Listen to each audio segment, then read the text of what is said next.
bukan beban, dia teman perjalanan, menuntun kita pulang ke rumah kesadaran. Saat dunia mengguncang, saat hati pun goyah, tubuh memeluk kita, menenangkan langkah. Halo, selamat malam semuanya. Terima kasih telah bergabung di kelas Zoom Hidup Ceria hari ini. Sebelum kita memulai, perkenalkan Hidup Ceria adalah sebuah support system yang dirancang untuk memfasilitasi para pencari kesadaran dan juga para fasilitator kesadaran. Di Hidup Ceria, kami menawarkan berbagai modalitas kesadaran yang bisa membantu Anda dalam perjalanan spiritual dan pengembangan diri. Modalitas yang kami sediakan meliputi Access Consciousness, Tarot, Breathwork, Message 5 Continents, dan Metameric Message. Untuk informasi lebih lanjut, Anda bisa mengunjungi website kami di www.hidupceria.com atau menonton berbagai rekaman kesadaran yang sudah kami bagikan di channel YouTube Hidup Ceriaku.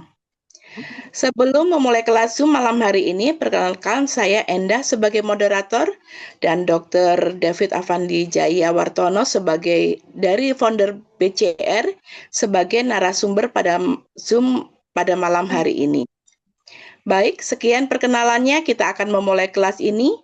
Kami berharap kelas ini bisa memberikan manfaat dan inspirasi bagi perjalanan Anda. Mari kita mulai dengan membuka diri terhadap kesadaran baru hari ini. Selamat menikmati, dan jika ada pertanyaan, untuk bertanya. Atau silahkan tulis chat di bawah ini. Malam hari ini akan membahas tentang All About Chakra Meridian. Memahami peta komunikasi kesehatan holistik tubuh. Dan acara hari ini dimulai dengan pertanyaan-pertanyaan ya dok ya? Betul. Dok, aku mau nanya dulu dong. Boleh. Dok, kalau cakra, kalau yang di luaran sana kan ngomongnya kundalini. Ya. Kundalini itu bisa naik turun atau gimana? Karena setahu saya kalau baca yang di luaran itu harus diaktifasi. Kemudian selalu harus diaktifasi. Nanti kalau enggak ngedrop lagi. Kalau emosi kita ngedrop, pasti kundalininya juga ngedrop. Itu gimana, Dok? Itu hoax jualannya marketing sih sebenarnya ya. Jadi kalau berani jujur terhadap ilmu energi, bayangkan bahwa Indonesia itu punya PLTN. Oke? Si PLT, entah dia PLTA, PLTU, PLT yang lain-lain itu adalah semesta punya energi. Ya, sumber listriknya. Oke? Nah, setelah itu kita itu sebelum masuk ke rumah ada yang namanya stasiun-stasiun penjaga listriknya. Mungkin kamu kalau lihat sutet-sutet itu tuh ada stasiunnya yang sebelum ngalirin datang ke rumah-rumah kita. Ya. Sekarang di masing-masing rumah itu akan selalu ada saklar kecilnya. Paham ya? Ya. Si jalur sutet itu adalah kira-kira boleh dibilang dari alam semesta untuk nyampe ke kita. Sementara backbone yang di rumah, kalau kita punya saklar dan punya PCB-nya, itu kira-kira adalah cakra yang ada di seluruh badan kita. Oke? Kundalini itu adalah dari PLN depan, masuk pusat ke rumah, dan mengalirin seluruh PCB-PCB yang ada. Jadi nggak ada yang namanya dia bergerak naik turun ataupun kamu lagi happy dia bagus, kamu lagi sad dia jelek terus terkunci itu enggak gitu, paham ya? Namanya energi itu tidak boleh diam. Kalau diam kamu mati. Oke? Kalau energi itu diam, namanya lampu mati, jegrek. Nah, ketika kamu punya cakra terganggu, itu nanti akan sering jepret lagi, terus barang-barang rusak, gara-gara listrik naik, turun.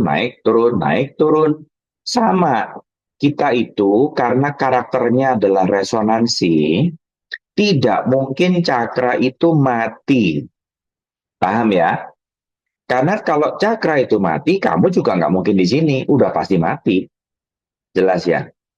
Tapi karena cakra itu adalah layar monitor yang menggambarkan kamu capable atau tidak capable, dalam bahasa luar sana dibilangnya aktif, non-aktif, underaktif, atau hiperaktif. Ya, sebetulnya istilah-istilah ini tuh nggak ada kepentingannya, paham ya? Karena sistem cakra itu adalah menggambarkan bagaimana kamu berpikir, memilih pikiran, menciptakan pikiran, belief system, dan yang menggerakkan hidupmu keseluruhan. Sampai sini paham ya? Itu sebabnya, walaupun saya ngajarin BCR, perhatiin siapa yang udah beres kelas head. Saya ngutak-ngutak cakra? Nggak ada. Siapa yang udah beres kelas body? Apakah saya ngutak-ngutak cakra? Nggak ada. Saya hanya ambil tempat cakra itu untuk mulai bukain stagnasi yang muncul. Dan berarti apa yang terjadi? Mentalmu kan yang keluar. Tato keingat limitasinya ini, tato muncul semua problem-problem yang selama ini kamu sembunyiin. Yang katanya kamu, enggak kok, aku nggak pernah marah. Begitu dikenai body proses, langsung emosinya keluar semua. Dari mana itu emosi? Nah, kamu yang bikin. Di mana selama ini dia nyangkut? Ya di dalam sistem energi. Kenapa bisa begitu? Karena kita masih punya survival system. Jelas ya. Makanya aku nggak pernah ngasih metode latihan yang hanya keliling-keliling cakra.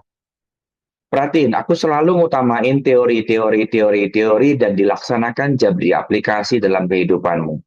Kenapa? Karena satu, ketika kita berbicara tentang cakra basic atau root cakra, dia berhubungan dengan joy dan dia akan diblok oleh fear. Artinya apa? Ketika kamu happy, ketika kamu riang, kemampuanmu untuk menciptakan sesuatu itu muncul. Ngerti nggak? Nggak usah jauh-jauh deh, nggak usah riuh deh. Coba bayangin, root cakra itu letaknya di genital. Emang ada orang mau bikin bayi pakai ketakutan? Mungkin nggak sih? Iya, aku takut sama kamu gitu. Terus bisa bikin bayi? Kagak mungkin kan? Ngerti nggak maksudnya? Ketika kamu penuh dengan ketakutan, energimu ini akan automatically stagnan. Jelas ya. Sehingga itu nanti akan ngaruh ke kehidupanmu, ke pekerjaanmu, ke kemampuan dirimu, kemampuan kamu berkarya, kemampuan kamu menciptakan apapun. Makanya kita nggak pernah ngoprek-ngoprek di area cakra. Kita langsung ke CPU-nya. Apa yang dirubah? Lepasin pola ketakutan. Ayo belajar riang. Setiap kali kamu mikir takut, ingat apa yang aku bilang. Yuk patahin, ganti yang lain. Kenapa? Dengan seperti itu latihannya, secara alamiah, blockage yang terjadi di area cakra 1 akan luruh dengan sendirinya. Paham ya? Itu sebabnya kita nggak pernah ngutik-ngutik cakra, nggak pernah ngutik-ngutik. Kita hanya pakai sebagai pintu masuk tempat kita ngelepasin blockage-blockage-nya. Kenapa begitu? Karena desainnya manusia itu diciptakan kayak bak mandi. Selalu ada putaran kurasnya. Paham? Nah, putaran kuras kita itu banyak. Ada 7 cakra besar dan ada 128 cakra kecil. Kamu nyumbat di mana, mau dikuras di mana? Itulah yang kita latihan di body process. Paham ya? Makanya kalau kita ngerjain body process, terus abis itu kamu nyadar, loh kok emosiku jadi keluar yang tidak-tidak, ya itu sampahmu. Kamu selama ini hidup dengan penuh sampah itu dan sampah itu disembunyikan, disimpan, dikunci, tapi dia jadi beban. Begitu kita unlock, begitu kita proses untuk diselesaikan, semua sampah itu akan hadir untuk disempurnakan. Apa yang dimaksud dengan disempurnakan? Diterima, diakui, dan dilepas. Sesimpel itu doang. Kenapa? Karena kita mau lahir jadi manusia ini karena cuman pengen experience. Kenapa dia nyangkut? Karena kamu tidak selaras dengan tujuan kamu dilahirkan. Kamu mau milih yang enak-enak doang. Padahal waktu kamu lahir, kamu tidak minta, aku mau experience yang enak aja. Nggak ada. Ketika kamu lahir, kamu akan experience keseluruhan ilahi. Baik, buruk, benar, salah, enak, nggak enak, luka, sakit, sedih, riang, berduka, menyambut kehadiran baru, kamu akan ngalamin semuanya. Kenapa dia stuck di cakra atau di meridian? Karena kamu experience dan nyangkut. Kamu holding menolak, atau kamu holding bertahan, atau kamu reject, itu bikin experiencingmu nyangkut. Ngerti nggak? Ketika kita berani untuk dewasa, kita, oh iya, sedih kayak gini ya. Oke, aku paham. Thank you untuk experience-nya, dan kamu move on, semuanya akan jalan dengan smooth. Itu yang dimaksud disempurnakan. Sampai sini paham ya? Makanya ketika kita punya beban stres yang tinggi, bayangin, PCB-mu rusak, listrik di rumahmu bermasalah amburadul, terus kamu nyalain TV, TV-mu kedut-kedut-kedut, terus rusak. Terus kamu nyalain lampu, lampumu kedut-kedut-kedut pecah. Kamu nyalain kulkas, kulkasmu naik, turun, terus kondensornya rusak. Itu yang kita sebut di dunia kedokteran sebagai autoimmune disease atau cancer. Makanya ketika kita punya penyakit cancer, autoimmune disease, atau reaksi alergi, di-handle-nya bisa lewat dua cara. Mau ditutup pakai obat bisa, mau dicari akar masalahnya bisa. Kamu maunya yang mana? Kalau kamu nggak ada reject, kamu nggak mungkin kena penyakit. Kalau kamu bisa memahami keseluruhan dan disempurnakan dengan baik, kamu tidak mungkin ke bawah stres dan masuk jadi penyakit. Tidak mungkin. Sampai sini paham ya? Makanya ketika kita mau beberes tentang meridian system, chakra system, semuanya, dia hanya monitor yang menggambarkan kamu, pikirannya konslet di sebelah mana. Paham ya?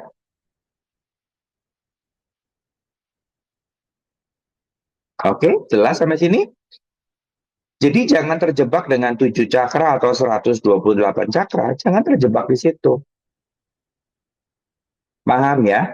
Karena masing-masing cakra punya kewenangannya masing-masing. Jadi kalau kamu sebagai tukang listrik gitu ya, kamu akan paham, oh cek di sini, oh berarti rusaknya sebelah sini, oh cek sini, rusaknya sebelah sini. Badan itu udah punya sistem ceknya.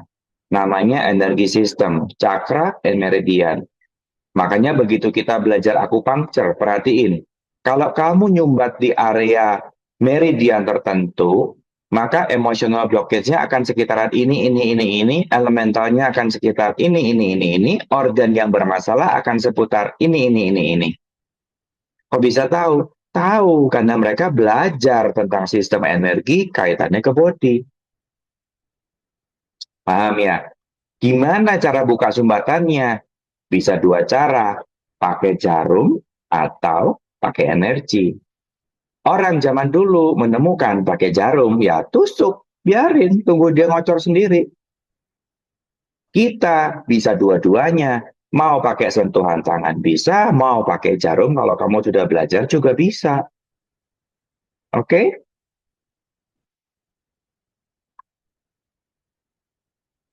Ada pertanyaan lagi? Jelas? Ya, jadi jangan apa ya? Ya, masalahnya memang di luar sana cakra-cakraan ini kayak dijual ya. Jadi, ayo aktivasi mata ketiga, aktivasi cakra hati gitu. Enggak lah, nah kalau kamu nggak aktif, kamu juga nggak akan hidup. Paham ya? Kalau kamu cakramu non aktif, kamu udah di peti, udah di tanah, nah nggak mungkin. Paham ya? Jadi nggak mungkin, misalnya, cakra tenggorokan. Cakra tenggorokan mewakili kemampuan kamu untuk menyuarakan dirimu, berani jujur terhadap dirimu. That's salah satu kemampuan cakra. Dan dia akan terkunci oleh kebohongan. Ya, ketika kamu merasa cakra tenggorokanmu tersumbat, kamu akan nyadar bahwa banyak gejala sakit tenggorokan lah, nyeri telan lah, suara nggak bisa keluar lah, nyanyi nggak pernah nyampe lah, suaranya nggak bisa terdengar indah lah, sering gangguan di tenggorokan lah, ada problem dengan tiroid lah, atau ada problem dengan kelenjar lah, dan segala macamnya. Ya, terus nggak mungkin problem ini cuman salah BIM cakra diaktifin. Kagak mungkin. Kalau itu mindsetnya nggak diberesin, cakra ini hanya menggambarkan caramu bertindak dan caramu berpikir dan belief system yang kamu pegang. Selama belief systemnya seperti itu, maka cakranya akan beresonansi seperti itu. Makanya aku pernah bilang berkali-kali, jangan stuck di monitor. Paham ya maksudku ya? Karena cakra ini hanya menggambarkan monitor. Ini adalah salah satu cara menggambarkan luasnya semesta pikiranmu yang unlimited itu. Kamu punya problem di area ekspresi percaya diri, berani menyuarakan diri, berani terdengar, dan juga berani terlihat. Di sini kamu punya problem. Jelas ya? Jadi dengan sadar bahwa, oh cakra tenggorokanku nggak aktif, coba review, kamu takut didengar di area mana? Atau kamu kena abuse di area mana? Kamu di silence di usia berapa? Kamu dilatih untuk gak boleh bertanya, disalahkan karena bertanya, kapan? Terus kamu sendiri bikin keputusan apa? Paham ya? Karena ini punyamu, kamu ownernya. Hanya kamu yang bisa buka atau tutup. Keran ini kuasa penuhmu. Kamu begitu ngomong dan kemudian pernah disalahkan, dan kemudian, aduh ngomong salah ya, oke lah, aku nggak akan ngomong lagi. Kamu secara alamiah langsung nutup ke cakra tenggorokanmu. Seret, ngunci dia. Dia otomatis ngecil. Energinya langsung nyangkut di area sini. Jadi kamu akan dikit-dikit batuk, dikit-dikit tenggorokan sakit, dikit-dikit sariawan sekujur mulut sampai tenggorokan, dikit-dikit sakit nelen atau sering keselak-keselak gak karu-karuan. Atau kalau di suara nggak kena, maka kamu kena di metabolisme. Kamu akan bermasalah dengan tiroid, entah dia hiper atau hipo. Paham ya? Jadi jangan berpikir bahwa cakra itu adalah sesuatu yang intinya. Enggak, cakra itu cuma resonansi dirimu yang tergambar lewat satu monitor. Badan kita ada banyak monitornya. Tapi yang paling mudah adalah 7 monitor besar. Cakra dasar, cakra kedua, cakra ketiga, cakra keempat, cakra kelima, cakra keenam, dan cakra ketujuh. Sampai sini jelas ya? Soalnya banyak yang aneh-aneh terus suka beli-beli. Aktivasi cakra mata ketiga. Ya, sekali, 2 kali, 3 kali, 10 kali, terus lama-lama sinting. Banyak loh yang kayak begitu. Ngerti nggak?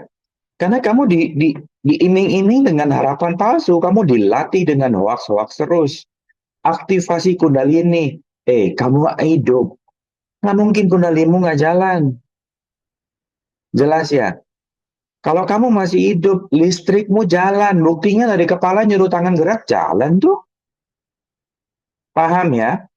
Tapi kenapa yang namanya sakti nggak jalan? Karena banyak yang nggak sinkron dalam badanmu. Kamu percaya kamu bisa, tapi dalam kenyataan sehari-hari, duh takut, duh malu, bisa nggak ya? Duh kayaknya aku belum mampu deh. Duh kayaknya aku nggak ngerti deh. Belum apa-apa udah diblokit sama badan.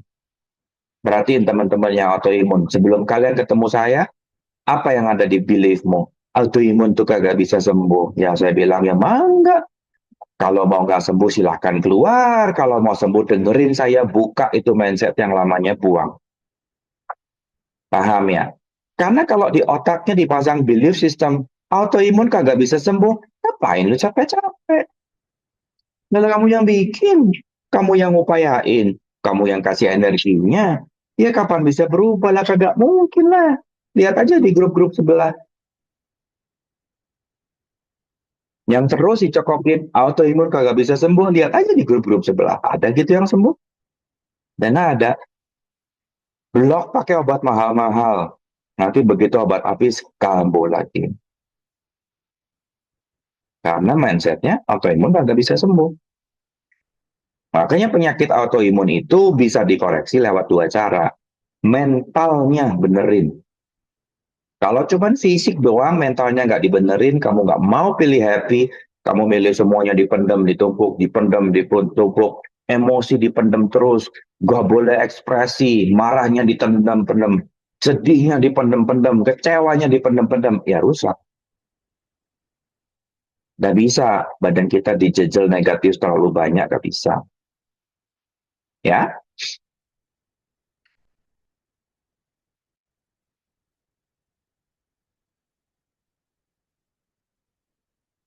ada pertanyaan lagi nggak?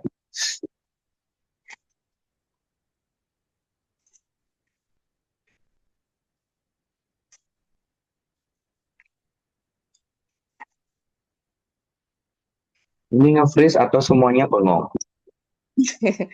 Berarti cakra itu hanya underactive sama overactive gitu ya, Dok? Jadi Yes, yang benar di tengah-tengah aja, aktif aja gitu. yes. Jadi kalau underactive itu caramu berpikir cenderung invalidasi diri. Oke? Kalau kamu overactive, caramu berpikir cenderung halu. Berlebihan. Jelas ya? Jadi itu hanya menggambarkan bagaimana caramu bekerja, bagaimana kesadaranmu berfungsi. Orang kalau kesadarannya cakra mata ketiga, cakra mata ketiganya menghubungkan kita dengan kesadaran ilahi. Bagaimana kita mampu nyadar tentang diri sendiri, mampu nyadar tentang Tuhan, dan segala macamnya. Kalau kamu underaktif cakra mata ketiga, kamu nggak akan percaya sama Tuhan. Kalau kamu aktif banget mata ketiganya, kamu penuh dengan halu spiritual. Jelas ya? Halu spiritual tuh yang percaya angel-angelan lah, yang percaya berbagai macam teknik warna-warni yang aneh-aneh lah, terapi healing api ungu lah, terapi healing api hijau lah, segala macam yang lucu-lucu itu ada. Ya kalau mau percaya di situ ya silahkan. Tapi nanti begitu orang lihat, oh mata ketigamu overaktif, gitu. Mereka langsung tahu kamu kenapa. Paham ya? Makanya tugas kita adalah belajar jadi manusia. Bukan fanatik kiri dan bukan fanatik kanan. Jadi manusia yang seutuhnya. Healthy cakra, artinya healthy pola pikir.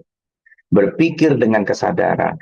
Itu yang bikin cakramu sehat, yang bikin meridianmu sehat, dan kamu akan mampu untuk melewati experience journey ini. Oke? Ya, Siska. Dokter. Ada Bu Rani. Siska dulu ya, Bu Rani. Baru habis buka, Dok. Iya, silahkan. Pak Kemal lagi makan tuh. Nah. Sambil makan dengerin dokter. Ya, yuk Siska dulu.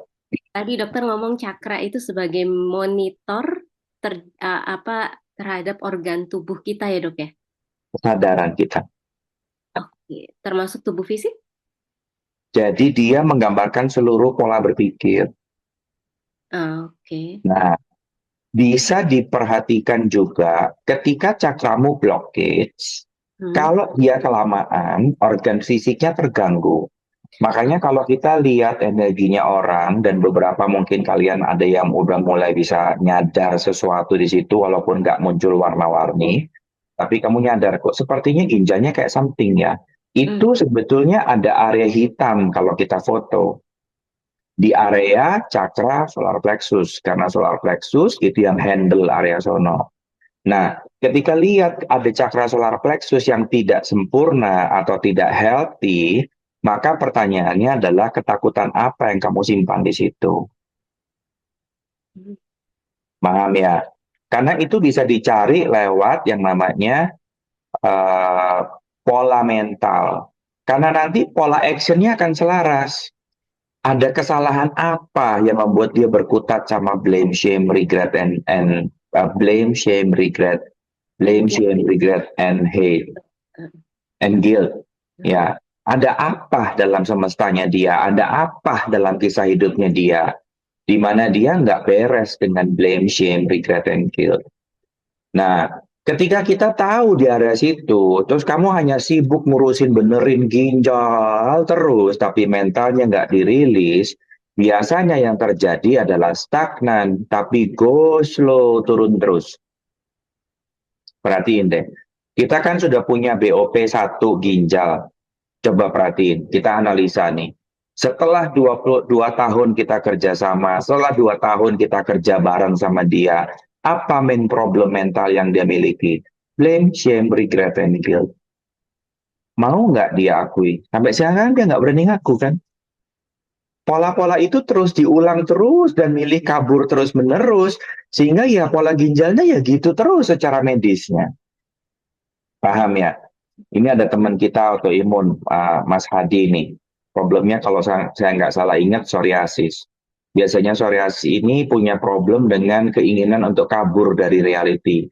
Keinginan untuk menghindar dari dunia. Keinginan untuk nggak kepengen kelihatan di mana-mana. Ada ketakutan untuk tampil, ada ketakutan untuk muncul. Dan ketika badan diminta untuk begitu, maka apa yang diciptakan badan? Borok kan? Dengan adanya borok, kamu punya pembelaan. Aku nggak berani terlihat. Nih, ada boroknya. Aku malu. Paham ya? Badan itu nggak bisa diajak bohong. Badan itu akan selalu jujur. Makanya hati-hati sama yang kamu minta. Makanya dari awal, Hadi tak ajak. Kamu berani nggak tampil ganteng lagi? Berani, Dok. Oke, ayo kita berubah. Belajar untuk tampil ganteng lagi dan belajar untuk terlihat. Dan lihat progresnya. Hadi, selamat malam.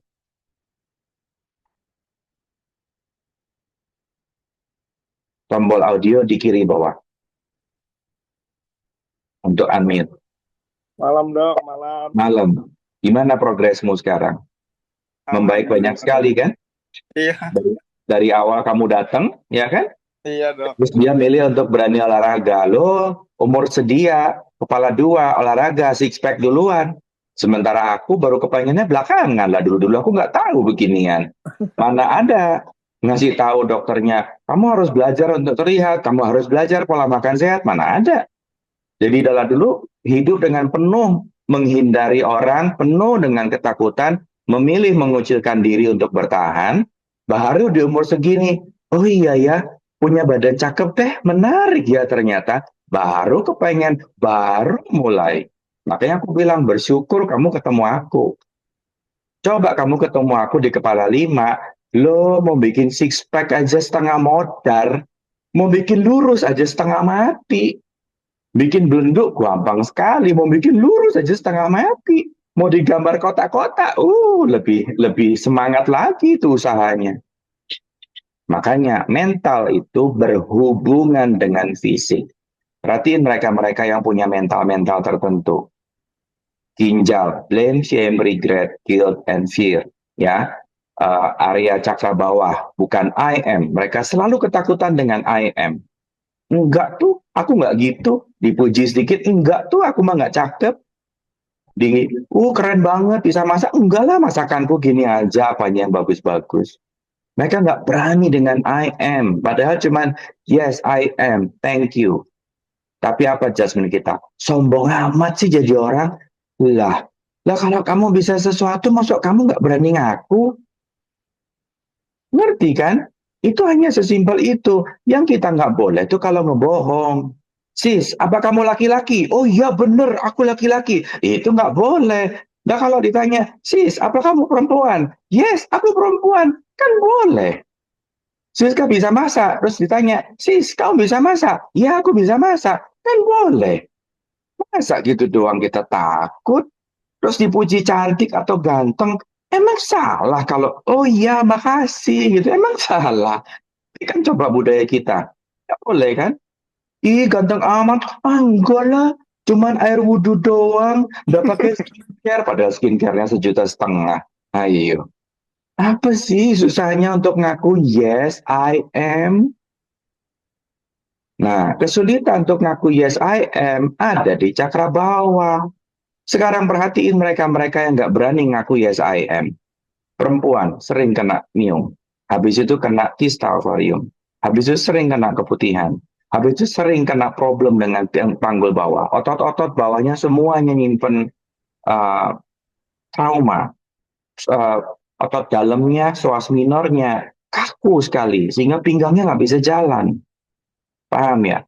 Jadi area situ akan muncul banyak problem. Termasuk dengan problem yang kita sering hadapi adalah sembelit sampai wasit. Seru kan? Cakra is not tentang energi warna-warni. Bukan magic ibinio. It's about you. Cuman cara pandangnya lewat kacamata energi. Jadi kalau dokter kita lihat badannya, oh ada benjol, namanya tumor. Benjolnya di anus, namanya hemoroid. Benjolnya di jerawat, di muka, namanya jerawat. Benjolnya ada di tempat lain, dia punya nama sendiri masing-masing. Tapi energi nggak gitu. Energi akan menggambarkan keseluruhan universemu dalam warna Magiku Ibiniu. Merah cakra bawah, oranye cakra kedua, kuning cakra ketiga, hijau cakra keempat, biru cakra kelima, ungu cakra keenam, dan putih cakra ketujuh. Jelas ya? Makanya jangan reject dengan cakra. Gimana wong Tuhan udah kasih kamu cakra? Kalau kita bisa belajar tentang emosional yang tersembunyi di belakangnya, kamu jadi ngerti, oh aku mesti belajar ini toh. Nyambung tuh nanti semuanya. Jelas ya sis? Dok, Ya. jadi banyak yang di luar sana sembuh melalui cakra, terapi cakra itu nonsense.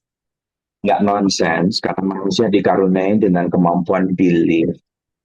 Kalau dramanya cukup, kalau story-nya cukup, dia believe sembuh, itu namanya kemampuan untuk sugestif diri sendiri.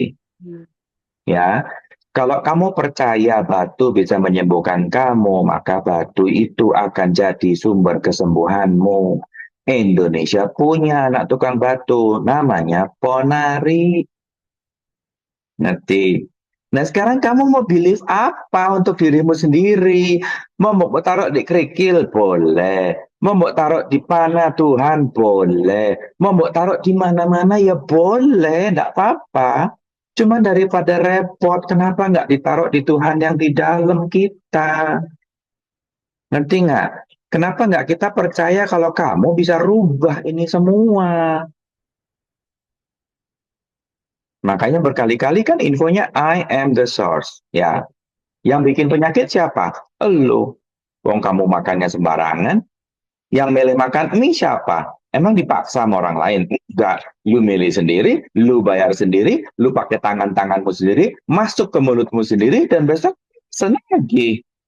Terus habis itu kamu gendut, kamu kena rheumatoid arthritis, kamu kena autoimun, mosok mau nyalahin Tuhan? Ngerti kan? Kan nggak bisa gitu. I am the source. Makanya ayo belajar kesadaran itu komplit. Jangan cuman wah urusan perkeliringan doang. Tapi bodinya lupa, ngerawat badannya lupa, ngerawat ototnya lupa. Bukan itu namanya kesadaran. Nanti jadi kehaluan, bukan kesadaran. Jelas ya?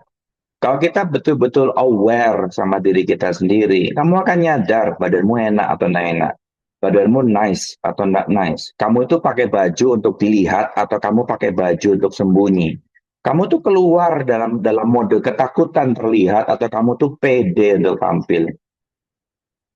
Lihat, kamu cewek, aku cowok, Hadi cowok. Emang artis kita ada yang non-gender? Nggak ada kan? Cowok juga dan cewek juga. Kok mereka kelihatan ganteng? Ayo, lu mau alasan perawatan, lu juga bisa perawatan. Dan nggak harus perawatan itu pakai yang mahal-mahal. Pakai yang biasa-biasa pun juga bisa. Tapi bagaimana mereka mencintai dirinya itu akan kelihatan. Kenapa mereka bisa punya badan bagus? Karena mereka punya mindset, badanku is my asset. Jadi dirawat itu bodinya. Nah kamu, bodimu is your asset atau musuhmu? Ayo. Kaos kaki pakai 10 kali, udah bau busuk kau pakai lagi. Not my asset kan? Celana dalam pakai 2 hari sekali. Not my asset kan? Yang jadi aset jamuran kan? Nah loh, gimana? Jadi ayo belajar mencintai diri sendiri. Jangan kamu mencintai rasa. Lidah itu doyan micin. Paham ya? Tapi belum tentu micin itu bermanfaat buat bodimu.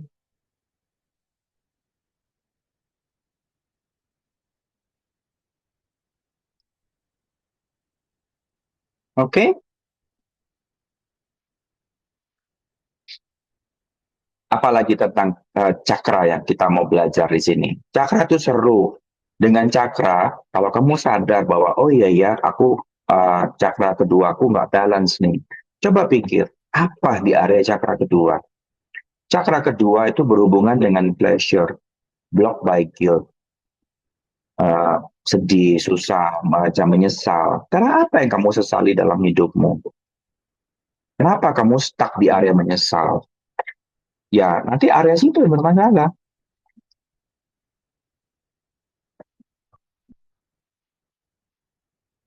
Jelas ya? Badan kita tuh seru, badan kita unik. Kalau kamu tidak pernah selingkuh, kamu nggak mungkin kena penyakit kelamin. Kenapa kamu kena penyakit kelamin? Karena kamu sering selingkuh. Ya, it's not about the disease-nya, tapi it's about resonansi. Kalau kamu nggak hobi selingkuh, kamu nggak akan tertarik sama si pembawa penyakit. Tapi karena kamu tidak menjalani kesetiaan dalam kehidupanmu, maka lihat orang yang tidak setia, kamu akan tertarik dengan mereka. Dan akhirnya adalah cakra kedua bermasalah. Penyakit di area sekitaran cakra kedua. Ngerti ya? Makanya kalau kita belajar di area cakra, memang cara pendekatannya energi. Diagnostiknya lewat warna.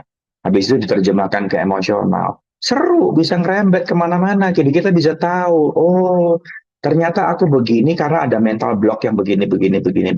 Makanya badanku jadi begini. Nah sekarang kamu mau rubah apa dalam hidupmu?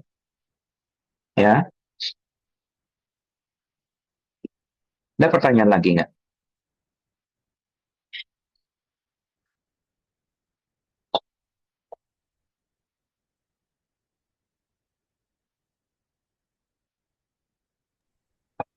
Cakra itu seru, sangat seru. Ya, Bu Rani. Dok, Ya, mau tanya dok, tadi kayaknya saya telat masuk, tapi saya dengar dokter tuh bilang eh, nggak percaya Tuhan kalau mata ketiga kita apa intuisi kita tajam, kita nggak percaya Tuhan atau apa ya? Tolong diulang dong dok. Saya tadi telat masuknya. kalau hiperaktif atau hipoaktif, jadi underaktif mata ketiga, kita akan jatuh ke very logic atau fanatik kiri. Oke? Tapi kalau mata ketiganya dia jadi overaktif, malah kita jadi halus spirituality. Coba diulangi lagi dok. Kalau mata ketiga kita underaktif, kita akan cenderung masuk ke very logic. Oh iya. Sulit kenal Tuhan. Dalam pemikirannya dia, tidak ada Tuhan. Bodinya tidak ada, bentuknya nggak ada. Karena otaknya logic mode. Dia sulit melihat sesuatu yang dia nggak bisa lihat. Iya, ya. Paham ya? Dan dia akan secara alamiah ya, opsinya buat dia, judgement kita kan ya antara ateis lah atau apalah segala macam. Padahal dia nggak nyampe. Paham ya? Iya. Ya, jadi berarti kan orang-orang yang very logic itu cenderung untuk nggak percaya Tuhan gitu maksudnya dokter. Kita nggak punya kemampuannya untuk mencerna area situ. Oh ya, Brain jadi nggak heran orang-orang jatuh di logik banget. Ya. Non-logiknya nggak kelatih sama sekali. Iya. Iya, jadi karena kan logik itu kan sesuatu yang konkret ya. Yes, harus ada volume. Ya, besar barang kelihatannya bisa dipegang. Nah, seperti yang konkret ya kan. Sementara Tuhan itu kan tidak konkret, sesuatu yang abstrak. Jadi abstrak. kalau Logik pendekatan kena kita, abstrak sulit. iya, jadi kalau pendekatan kita mengenal Tuhan dengan konkret, dengan pendekatan yang konkret, dengan logik itu, maka kita nggak bisa nyampe. Betul. Makanya Gitu ya, perhatiin Dok? mereka-mereka yang logik ya. Begitu diperkenalkan lewat agama, problemnya. Mana mungkin Tuhan itu he atau she? Memang Tuhan ada kelaminnya, oh badannya tidak ada, kan selalu areanya di situ tuh mereka.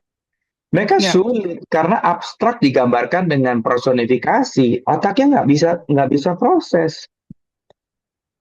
ya. Bukan Tapi orang, artinya mereka salah loh ya, hanya karena berfungsi otaknya memang logik banget gitu. Jadi dia terlalu logik banget, sisi balancingnya nggak jalan. hmm, ya. Terus tadi saya mau nanya apa ya, lupa. Saya baru-baru ini tuh dengar agama itu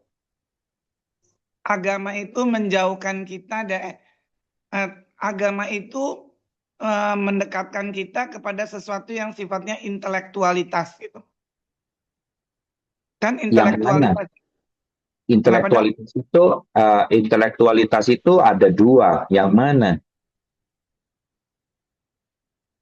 Ya, intelektualitas itu kan pemberdayaan sisi kognitif. Ya, termasuk sisi Sedangkan non-kognitif. kognitif itu kan cuma sebagian dari, kalau kita kembali kepada brain kan berarti hanya sebagian dari brain. Betul, baru IQ. Tapi Iya, agama itu juga mengembangkan EQ iya betul. dan SQ, Iya, emotion quotient dan spiritual quotient. Ya kan? Jadi pada iya. saat kita sekolah S1 sampai profesor, yang dilatih itu bagian hitung-hitungan, intelligence quotient, IQ. Nah, harusnya di dalam rumah tangga, papa sama mama itu ngajari EQ. Iya, Agama itu ngajari SQ. Bagaimana cara kita mengenal Tuhan? Bagaimana cara kita melatih? Kalau marah mesti ngapain? Kalau kamu sedih, kamu mesti gimana? Itu harusnya dilatih dari papa mama. Tapi masalahnya kita di pendidikan sekarang gak dapet. Dari papa dapatnya diceples. Jangan nangis. Kalau nangis, ceples sekali lagi. Akhirnya cara dia handle amarah, yang kata lagi mau nggak diajarin gimana? iya. Kalau si rasa amarahnya itu keluar meledak, ya nanti dia akan jadi penyakit. Karena dia areanya ada di marah, nanti yang jadi masalah antara jantung atau lever. Chakra yang kena, emosional. Iya. Jadi harusnya kan pendidikan itu pendekatannya harus holistik. Betul. Betul. Tapi seringkali lupa dengan mengasah intuisi gitu loh. Iya. Soalnya dikit-dikit ditabuin. Baru belajar tentang energi. Oh, badan astral, tabu itu, salah itu, dosa itu. Jadi repot kitanya. Padahal yang namanya tools diagnosis itu kan banyak. Ini kan hanya cara menggambarkan bagaimana kita menjelajahin alam pikiran kita yang tidak terbatas. Ya kan? Bagaimana jadi jembatan antara logik dan non-logik. Kalau yang tidak terbatas, nggak dikasih batasan-batasan untuk kita bisa menganalisa. Lah kapan selesainya? Iya. Makanya alam semesta pikiran kita itu dibagi dengan 7 kategori. Di cakra pertama seputaran I am, di cakra kedua seputaran I do, I receive, cakra ketiga seputaran I do, dan masing-masing punya areanya masing-masing. Makanya ketika kita belajar tentang cakra, kita belajar juga tentang psikologi analisis, kita bisa nemu titik hubungannya gitu loh. Iya. Tapi sebetulnya kan sebetulnya para saintis yang juga menggunakan intuisi ketika dia mengenal dirinya, ketika dia sadar bahwa dia menggunakan intuisinya, dia tahu bahwa di situ ada kekuatan atau kebesaran Tuhan, bahwa energi itu hubungannya dengan kebesaran Tuhan. seperti yang Yes, ditemukan oleh yang ditemukan oleh Albert Einstein ya. betul.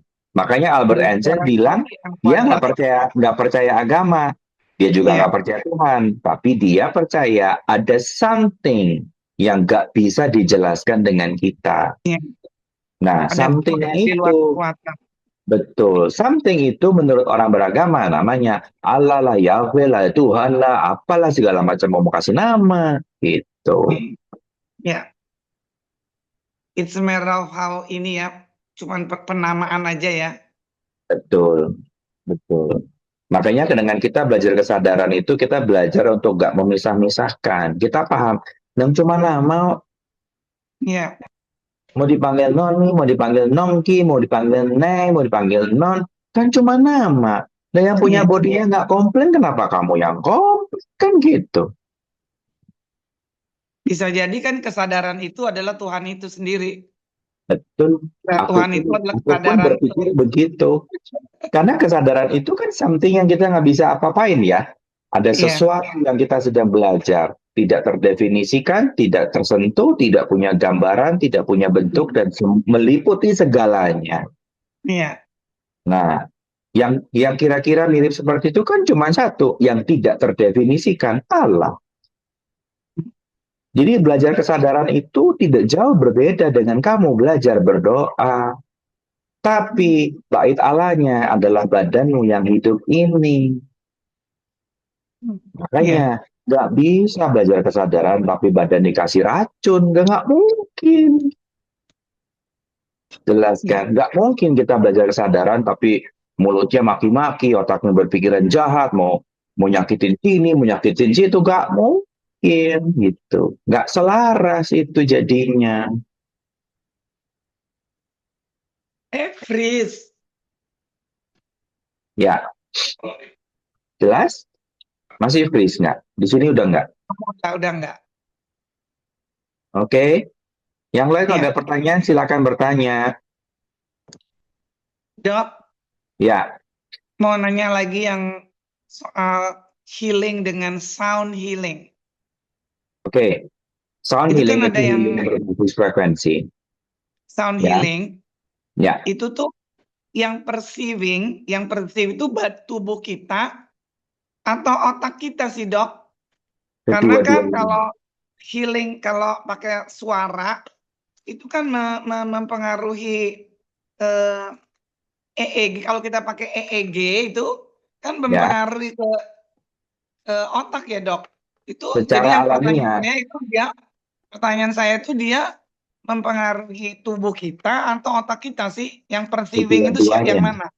Kedua-duanya. Oh, dua-duanya. Yes. Karena perceiving itu tidak melalui fungsi fisik. Perceiving itu datang langsung dari alam pikiran. Karena perceiving itu adalah cara jiwa kita berkomunikasi ke badan kita. Ya. Dan karena masing-masing pola pikir itu punya frekuensi, dan frekuensi ini diwakili dengan 7 pintu frekuensi, maka sound healing itu akan menggetarkan seluruh frekuensi yang dipadatkan. Frekuensi yang dipadatkan, semua emosi negatif, marah, sadness, dan segala macamnya. Ketika badan ini dapat frekuensi tinggi dari sound healing, maka secara pelan tapi pasti semua stagnasi frekuensinya itu akan bergetar dan meluruh. I see. Ya, tidak semua orang bisa capai healing di posisi ini, tapi 100% mereka akan lega kembali.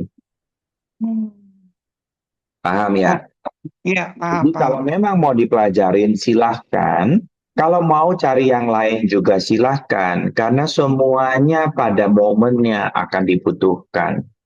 Ya, makanya sound healing itu di dalam pelatihan kita adalah berucap yang tepat. Jangan dibiasain ngomong, aku tuh nggak bisa gitu. Atau ngomong yang enggak. Duh nanti hujan deh, nanti giliran jalan-jalan jadi hujan deh. Atau aduh nanti kalau pergi aku selalu ketimpaan dapat masalah deh ketemu orang-orang jelek. Hati-hati loh, ini sound Iya. frekuensi loh. Iya, karena suara itu kan juga sound ya. Yang Yes, kita dan ucapkan, sound yang is a kita doa ucapkan loh, itu is a kan pray loh. yang kita ucapkan itu kan menciptakan sound ya. Jadi sound itu Ya, yang mempengaruhi brain kita ya. betul. Jadi bukan Ya, kata-katanya ya. Oke. bukan. Jadi makanya ketika kita memilih kalimat dan energinya selaras, itu akan bermanfaat sekali kalau kita paham. Makanya kenapa aku di kelas PCR itu ngatur kalimat, ayo pilih yang ini, jangan pilih yang itu, ayo pilih yang ini, jangan pilih yang itu, gitu. Kenapa? Karena kalau nggak selaras dipakai, kita badannya bingung. Iya, iya, iya, iya. Ya, aku paham sekarang. Aku paham, Dok. Jadi kenapa kita kalau afirmasi itu harus dengan kesadaran karena lebih kuat Betul. dia gitu loh. Karena kalau Sehingga tidak soundnya selaras, juga tidak kuat. akan beresonansi. Iya. Jadi aku melihat afirmasi itu sebagai metode diagnostik. Ngerti ya? Iya, iya, Dok. Contoh. Ya, contoh. Aku kaya, aku kaya, aku kaya, aku kaya. Terus habis itu perut sakit. Oke, dicari. Perut area mana? Perut setinggi ginjal. Jadi kamu punya problem dengan fear. Ayo gali dulu fear-nya. Kamu nggak selaras dengan kaya. Ada ketakutan apa yang kamu sembunyiin di situ? Beresin. Iya, iya, iya, iya. Iya, Ngerti Dok. kan? Iya, Dok. Saya mau sharing ya, Dok. Ada klien-klien saya tuh udah dia afirmasi, afirmasi gitu ya. Tapi terus dia balik lagi, Bu, kenapa kalau saya udah afirmasi tapi kok Nggak mempan. nggak mempan gitu ya. Ternyata setelah saya gali, waktu dia afirmasi itu dia ragu sama dirinya sendiri. Nah, Nggak jadi kan nggak selaras. kuat itu, soundnya nggak kuat. Nggak selaras. Iya, Iya. ternyata dia memang harus healing dulu. Dia harus healing Betul. trauma healing dulu. Dia kemudian dia punya kesadaran yang lebih tinggi, baru afirmasi itu efektif. Betul. Gitu ya, Dok? Betul. Makanya aku bilang, afirmasi adalah diagnostic and treatment. Kenapa sebagai sarana diagnostik? Karena ketika kamu ucapkan afirmasi dan muncul emosi-emosi yang tersembunyi atau muncul sensasi-sensasi yang aneh, artinya kamu sadar kamu belum selaras sama itu. Ayo Iya. gali apa yang terjadi di dalamnya. Jangan cuman aku kaya, aku kaya, aku kaya, aku kaya, tapi begitu dilihatin nasi goreng, ih kok mahal? Nggak selaras. Ngerti nggak? Gimana caranya orang kaya bilang semua mahal? Ngerti Berarti dia nggak? masih ragu kan sama dirinya sendiri. Ya, dia ragu sama dirinya sendiri. Makanya kenapa orang berdoa kok nggak kabul-kabul ya, nggak kekabul-kabul doanya Nggak karena dia selaras. masih ragu kan. Atau Iya. Atau doanya ambigu. ya bias ya. Gini, doa ambigu tuh ya, ibarat kita lagi di restoran nih. Baca menu kan. Tuh, moga-moga waiter bawain aku es jeruk sama nasi rendang. Mudah-mudahan aku dibawain nasi jeruk sama nasi rendang. Terus waiternya nunggu terus. Ini orang kok nggak pesen-pesen ya? Bingung nggak? Sama Tuhan juga gitu. Doa kita, Tuhan, Engkau tahu apa yang Kau mau. Engkau tahu apa yang terbaik buat aku. Tapi nggak pernah minta. Terus dia bingung mau kirim apa. Kamu nggak pernah ngomong apa-apa. Gimana? Curcol doang, Please bukan lah gitu. itu mah. I think it's because of apa namanya? Jelas ya. Thank you, Jadi Dok. kita nih sering banget bikin kelucuan-kelucuan. Baik itu kelucuan di pengobatan ataupun di urusan pendoa gitu ya. Contohnya nih berkali-kali ini ada Hadi itu di grup. Uh, berkali-kali saya dokter pengasuh sebuah grup untuk sembuh autoimun. Bisa-bisanya pasien nanjanya sama yang sakit kagak sembuh-sembuh. Terus nurut lagi. Coba mikirnya di mana? Kan aku jadi geleng-geleng ya. Tapi karena udah belajar kesadaran, ya udah kalau kamu mau berobat sama yang dia lanjutin. Wah, gitu. Ngomong apa coba? Masa aku harus teriak-teriak, "Woi, aku dokternya. Kenapa kamu berobat sama tukang parkir?" Aneh ya jadinya ya. Tapi itu terjadi. Itu terjadi. Makanya kenapa mengelola cara berpikir itu penting. Kita pernah dapat satu pasien masuk rumah sakit berat tinggal 38 kilo. Dia belajar pengobatan ilmu katanya. Ya, katanya si A gak boleh makan daging, nanti kembung, dia stop makan daging. Katanya si B gak boleh makan sayur, nanti perutnya kembung, dia stop sayur. Katanya si C, dia nggak boleh makan ini karena dia nanti bakal bikin kembung. Yang terjadi setelah 2 tahun ikutin program katanya, badannya kurang gizi dan masuk rumah sakit 38 kilo karena bertahan 3 bulan terakhir makan semangka doang. Ya Coba ampun. tolongnya kayak apa? Coba ilmu katanya. Pertama kali lihat aku pikir cancer waktu itu. Waduh, cancer ini. Soalnya kurus kering tinggal kerongkongan. Pas digali kurang gizi. Ya ampun, zaman sekarang ada penyakit kurang gizi gimana coba, nggak masuk akal. Oh, Ya dok, kan? dok. Ya, dan ternyata dokternya yang dia nurutin itu adalah dokter gadungan yang kagak lulus sekolah kedokteran. Coba gimana nggak geleng-geleng jadinya. Tapi Eh, itulah kehebatan manusia.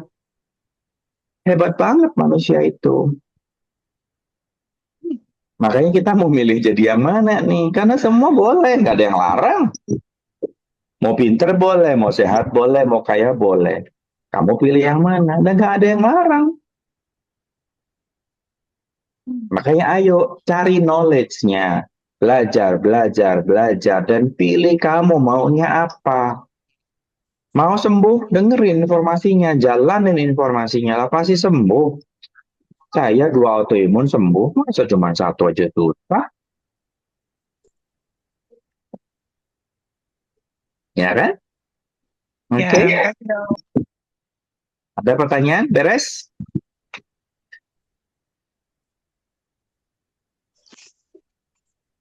Kalau ada pertanyaan, kita masih ada 1 minggu depan tentang cakra dan meridian. Ayo tanya. Bikin catatannya, bikin di notes, kamu bikin questions untuk minggu depan. Karena setelah minggu depan, sesi terakhir, saya mau bahas tentang entitas, ya. Setelah kamu paham subtle energi, kamu harus belajar tentang entitas, karena kita banyak yang berdoa. Kamu harus tahu tentang apa itu entitas. Kalau kita nggak ngerti, itu dikit-dikit udah judgment, ini setan, itu setan, ini setan. Akhirnya kamu mengusir Tuhan yang kamu hadirkan sendiri. Nanti rugi sendiri, nanti repot. Ya, setiap hari doa, Tuhan, datanglah, lindungi rumahku. Begitu Tuhan datang, kok merinding ya? Usir, usir, usir semuanya. Nah gimana kerjaan usir-usir terus? Panggil-panggil, tapi usir-usir sendiri lama-lama dijewer loh. Terus tahu-tahu kamu nih, kepalanya denging terus gak beres-beres, kamu bilang, duh, ini kayaknya kena penyakit nih. Lah, cari gara-gara itu mah. Makanya ayo kita belajar. Subtle energi akan belajar tentang cakra, akan belajar tentang meridian. Terakhirnya kamu akan pasti belajar tentang entitas, ya. Silakan Mbak Enda. Oke, sebelum menutup acara ini, saya akan memberikan pengumuman kelas dulu. Kelas head akan dilaksanakan pada tanggal 28 Februari dan kami mengundang teman-teman yang sudah mengikuti kelas untuk melakukan regis di kelas ya, Dok ya. Belajar lagi, ya. Oke. Kedua, kelas unfreeze 1 Maret 2026 digunakan untuk khusus regis untuk teman-teman yang ada di luar kota pun masih bisa ikut by Zoom kalau seandainya mau, ya. Cuman ya kalian nggak ada partner pasangannya. Jadi entah tuh gimana caranya, coba kalian cari partner pasangan buat latihan di sono ya. Oke. Jadi gunakan kesempatan ini buat teman-teman yang ada di luar kota. Kemudian kelas unfreeze 1 Maret itu untuk teman-teman yang sudah mengikuti kelas level 1. Silakan menghubungi body. Silakan menghubungi host teman-teman masing-masing. Kemudian free kelas free Zoom ini akan berlangsung selama 3 minggu berturut-turut setiap hari Selasa pukul 8 malam. Jadi linknya tetap yang ini ya, Dok ya? Tetap yang ini. Jadi kalau udah daftar minggu depan login yang sama. Oke. Terima kasih banyak untuk semua yang telah bergabung di kelas Zoom Hidup Ceria hari ini. Kami berharap Anda semua mendapatkan wawasan baru dan energi baru dari sesi ini. Jangan lupa bahwa Hidup Ceria selalu ada untuk mendukung perjalanan kesadaran Anda melalui berbagai modalitas yang tersedia. Anda dapat mengeksplor lebih banyak tentang modalitas ini di www.hidupceria.com. Jika Anda ingin mendalami lebih banyak lagi, kunjungi channel YouTube kami di Hidup Ceriaku untuk berbagi rekaman dan konten yang menginspirasi. Teman-teman yang belum bergabung di dalam grup Hidup Ceria bisa klik di chat. Dan terima kasih untuk partisipasi Anda. Sampai bertemu di kelas atau sesi berikutnya. Dan semoga perjalanan kesadaran Anda terus berkembang. Hidup ceria, hidup penuh kesadaran. Terima kasih dokter, terima kasih teman-teman semuanya. Bye-bye. Sampai Terima jumpa. kasih dokter. Terima kasih Mbak Enda. Selamat malam. Thank you, Dok. Sama-sama. Setiap hari penuh warna, bersama kita jalani dengan ceria. Di komunitas kesadaran kita, semua hadir saling berbagi cinta. Langkah ringan, hati bersinar, kita temukan cara untuk melekar. Hidup ceria bersama kita, kesadaran jadi cahaya.